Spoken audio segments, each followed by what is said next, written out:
Del Norte in the San Luis Valley, Colorado. A little ranching town with a big problem. In this case, there's no shortage of physical evidence. The trouble is, it raises more questions than it answers. A serial killer is on the loose in Del Norte. Something is killing the cows. And strange as it sounds, there are people here who wonder if the mystery is somehow connected with UFOs. No one knows where to turn, so they call the sheriff. The whole chest cavity was taken. Part of the ribs on one side, or both sides, were taken. About 12 ribs. The lungs, the heart, and everything were gone. The liver was laying right on the hide part of it, which any farmer or anybody with any knowledge of animals, a liver from a wild animal like that is a delicacy. When things get this strange, one of the people Sheriff Norton calls is Chris O'Brien. The photographs that I obtained in talking to Chris, it didn't look like a normal death to me. Cattle ranchers are used to taking care of their own problems. And you can bet the county undersheriff doesn't call for help unless he's really at a loss. So what does it take to bring local law enforcement, salt-of-the-earth cattle ranchers, and a New Age Sam Spade together? Some pretty high strangeness. Hey, there he is. Bob. Hello. Chris O'Brien. Nice to meet you. This I brought John Haar. He's a rancher I told you about. Bob, I've heard about you. Yeah. I know you from the post office. Well, I hear you also had an animal mutilated, huh? Well, we had 4 killed, 1 mutilated. Real strange stuff. I still don't know what to think about it perfectly, but yeah, we had quite an experience.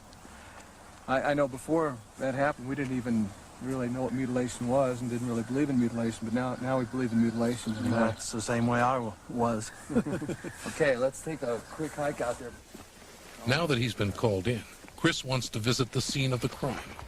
These ranchers don't know him, but they're happy to listen to what he has to say. At this point, they'll listen to anybody who might have an answer. Well, the best thing to do is to actually stake it out, like with a tarp.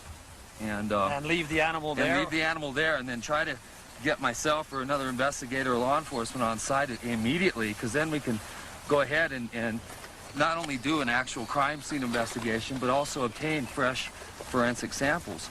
In talking with the outlying areas and the neighbors and stuff, there were lights reported in the treetops. Would have been just east of where this cow was found. The subject that I talked to said that the lights were down low. It gave the appearance of a vehicle parked on top of the hill. But anybody that knows, there's no roads up there. He said that this light came above treetop level and then elongated out into a barb type light. This is where I found the calf. Okay. Right in this little depression, and he was facing to the north and with the feet back this direction. What struck me about it is the eyes were cut out in a perfect circle in one ear. And you notice that, and then the way the brain was removed from the skull and so cleanly, and the skull was skinned back halfway on the forehead. Not totally. It almost looked like to me they didn't finish it, started on it, got interrupted, didn't finish. One of the things I noticed was the lack of blood, or the lack of a fatal type of injury on the 4 cattle we lost. I didn't notice so much the smell or anything, but just the lack of a cause of death. Nobody's really sure what's going on in this valley, but whatever it is, they don't like it. Right across the county, you have Rio Grande County, then you have Alamosa County, and then you have Huerfano County. And the sheriff over there was never a believer in cattle mutilation until he went out and started looking at it. They'd do an autopsy and go ahead and slice the heart open and find dust in the heart where the blood should be.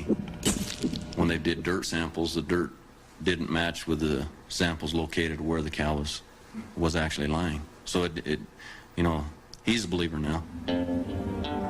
If whatever is killing these cattle is not of this earth, then where is it from? And what does it want? Are close encounters of the second kind occurring in the mysterious valley?